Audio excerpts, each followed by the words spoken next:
Assalamualaikum warahmatullahi wabarakatuh. Halo semuanya, kami dari kelompok 2 ingin memaparkan materi mengenai rasio solvabilitas dalam tugas mata kuliah analisa laporan keuangan. Pengertian solvabilitas. Rasio solvabilitas merupakan alat untuk mengukur tingkat kemampuan perusahaan dalam melunasi seluruh kewajibannya, baik kewajiban jangka pendek maupun jangka panjang. Suatu perusahaan akan dikatakan solvably, yaitu apabila perusahaan mempunyai aktiva yang cukup untuk membayar semua kewajibannya, dan insolvably, apabila jumlah aktiva perusahaan tidak cukup atau lebih kecil daripada jumlah kewajibannya. Tujuan dari rasio solvabilitas menurut Kashmir tahun 2016 halaman 153 adalah 1. Untuk mengetahui posisi perusahaan terhadap kewajiban kepada pihak lainnya atau kreditor. 2. Untuk menilai kemampuan perusahaan dalam memenuhi kewajiban yang bersifat tetap, seperti angsuran pinjaman termasuk bunga. 3. Untuk menilai keseimbangan antara nilai aktiva khususnya aktiva tetap dengan modal. 4. Untuk menilai seberapa besar aktiva perusahaan dibiayai oleh utang. 5. Untuk menilai seberapa besar pengaruh utang perusahaan terhadap pengelolaan aktiva. 6. Untuk menilai atau mengukur berapa bagian dari setiap rupiah modal sendiri yang dijadikan jaminan utang jangka panjang. 7. Untuk menilai berapa dana pinjaman yang segera akan ditagih. Terdapat sekian kalinya modal sendiri yang dimiliki. Sedangkan untuk manfaat rasio solvabilitas yaitu 1. Untuk menganalisis kemampuan posisi perusahaan terhadap kewajiban kepada pihak lainnya. 2. Untuk menganalisis kemampuan perusahaan memenuhi kewajiban yang bersifat tetap seperti angsuran pinjaman termasuk bunga. 3. Untuk menganalisis keseimbangan antara nilai aktiva khususnya aktiva tetap dengan modal. 4. Untuk menganalisis seberapa besar aktiva perusahaan dibiayai oleh utang. 5. Untuk menganalisis seberapa besar utang perusahaan berpengaruh terhadap pengelolaan modal aktiva. 6. Untuk menganalisis atau mengukur berapa bagian dari setiap rupiah modal sendiri yang dijadikan jaminan utang jangka panjang. 7. Untuk menganalisis berapa dana pinjaman yang segera akan ditagih ada terdapat sekian kalinya modal sendiri. Pengaruh solvabilitas terhadap nilai perusahaan. Pengaruh solvabilitas terhadap nilai perusahaan bergantung pada berbagai faktor. Yang pertama, ketidakpastian resiko. Tingkat solvabilitas perusahaan dapat mempengaruhi persepsi risiko oleh investor dan kreditor. Semakin tinggi solvabilitas, semakin rendah risiko yang dihadapi oleh pemegang saham dan pemberi pinjaman yang dapat berkontribusi positif terhadap nilai perusahaan. Yang kedua, efek leverage keuangan. Penggunaan hutang dapat meningkatkan pengembalian ekuitas pemegang saham jika laba perusahaan lebih tinggi dari biaya bunga yang harus dibayarkan. Namun, jika perusahaan tidak mampu memenuhi kewajiban bunga, maka hal ini dapat berdampak negatif terhadap nilai perusahaan. Yang ketiga, biaya modal. Solvabilitas yang baik dapat membantu perusahaan mendapatkan akses ke pinjaman dengan bunga yang lebih rendah. Ini dapat mengurangi biaya modal dan meningkatkan nilai perusahaan karena beban bunga yang lebih rendah. Pengaruh solvabilitas terhadap nilai perusahaan. Yang pertama, struktur modal. Struktur modal yang optimal adalah kombinasi yang tepat antara ekuitas dan hutang yang sesuai dengan karakteristik bisnis dan kebijakan perusahaan. Struktur modal yang baik dapat berdampak positif pada nilai perusahaan. Yang kedua, rating kredit. Agensi pemeringkat dapat memberikan peringkat kredit berdasarkan solvabilitas perusahaan. Peringkat kredit yang baik dapat meningkatkan reputasi perusahaan di mata investor dan kreditor, sehingga berpotensi meningkatkan nilai perusahaan. Yang ketiga, keputusan investasi. Perusahaan yang terlalu terbebani dengan hutang mungkin memiliki keterbatasan dalam hal investasi dan pertumbuhan. Sementara, perusahaan yang sangat konservatif dalam penggunaan hutang mungkin tidak memanfaatkan peluang investasi yang mungkin menguntungkan. Jenis-jenis rasio solvabilitas. Terdapat beberapa jenis dari rasio solvabilitas.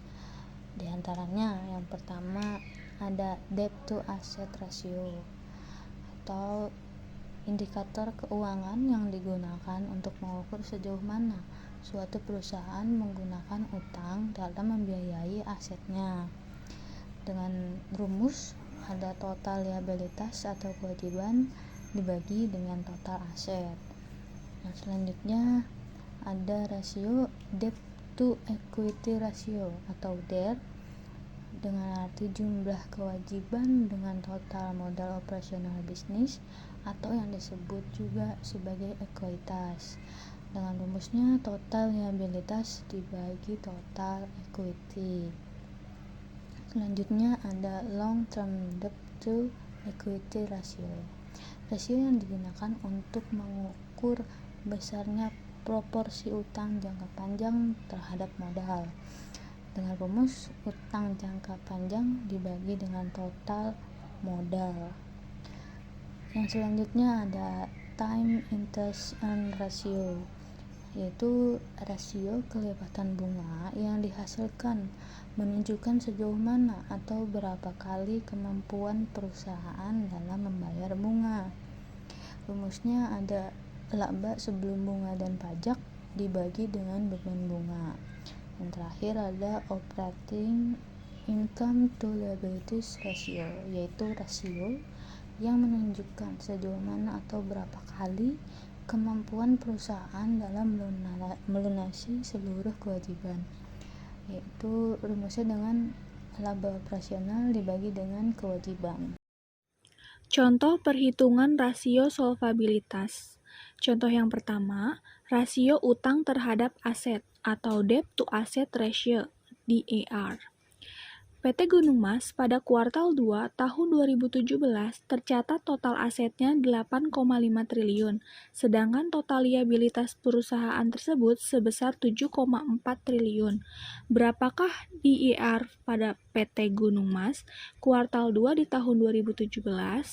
Penyelesaiannya, rumus DAR diketahui total liabilitas atau kewajiban dibagi total aset.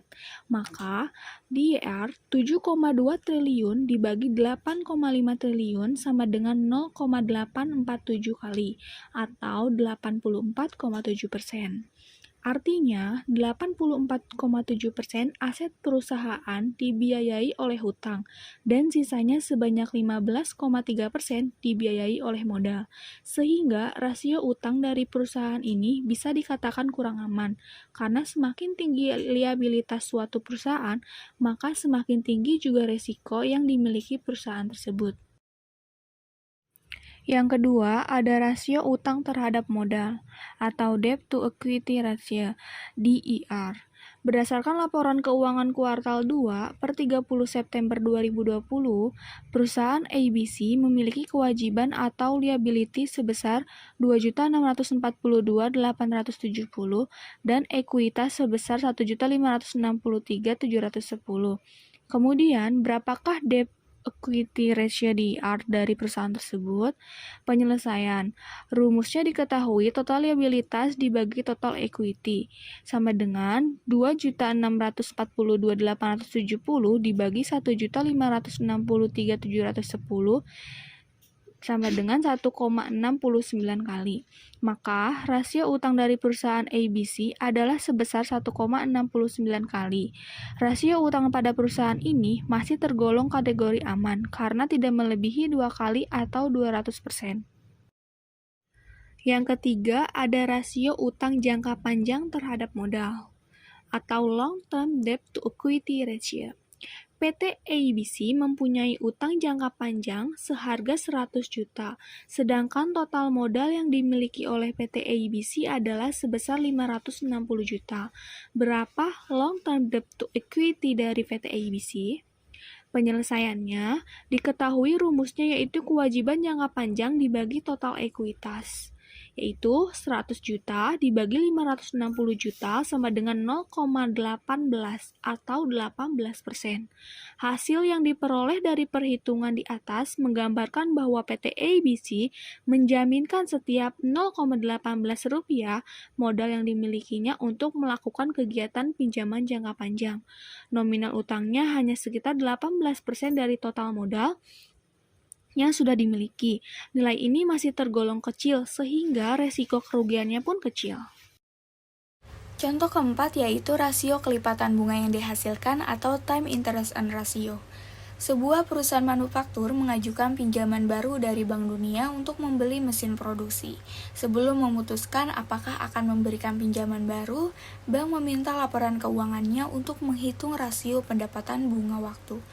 Diketahui laporan keuangan menunjukkan bahwa laba sebelum pajak dan bunga sebesar 250 juta dan beban bunga sebesar 50 juta. Hitunglah rasio pendapatan bunga waktu. Untuk penyelesaiannya, rumus dari time interest earn ratio adalah laba sebelum pajak dan bunga dibagi dengan beban bunga. Tadi sudah diketahui bahwa laba sebelum pajak dan bunganya adalah senilai 250 juta. Maka kita bagikan saja dengan beban bunganya yaitu senilai 50 juta. Maka hasilnya adalah 5 atau 5 kali lipat.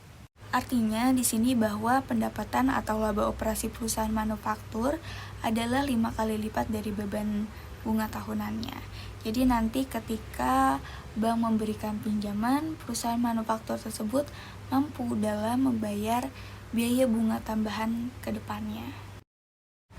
Berikutnya contoh rasio laba operasional terhadap kewajiban atau operating income to liabilities ratio. Diketahui laba operasional PT Kencana sebesar 2.800.000 dan kewajiban sebesar 12 juta. Tentukan operating income liabilities ratio. Dalam penyelesaian, di sini rumus dari operating income liabilities ratio adalah laba operasional dibagi kewajiban. Kita masukkan saja laba operasionalnya 2.800.000 dibagi dengan kewajibannya sebesar 12 juta, maka hasilnya adalah 0,23. Artinya setiap 1 rupiah kewajiban hanya mampu ditutup oleh 0,23 rupiah laba operasional. Terakhir terdapat tabel rasio standar industri yang terdiri dari current ratio memiliki standar industri 2 kali, quick ratio 1,5 kali, debt to asset ratio 35%, debt to equity ratio 90%, fixed asset turn off 5 kali, total asset turn off 2 kali, gross profit margin 30%, net profit margin 20%, return of investment 30%. Jadi dari hasil rasio yang didapatkan itu memiliki standar dari masing-masing rasio. Tentunya jika rasio yang dihasilkan tidak sesuai dengan standar, maka akan berpengaruh juga terhadap penilaian kinerja laporan keuangan. Contohnya pada kasus debt to asset ratio yang sebelumnya sudah dijelaskan, di mana PT Gunung Mas memiliki debt to asset ratio 84,7%, sedangkan standar industri dari debt to asset ratio adalah 35%. Artinya di sini semakin tinggi tingkat rasio yang dihasilkan, maka semakin tinggi juga tingkat resiko yang dimiliki suatu perusahaan. Sekian pemaparan dari kami, semoga dari pemaparan ini bisa memberikan kalian pemahaman terkait materi rasio solvabilitas. Wassalamualaikum warahmatullahi wabarakatuh.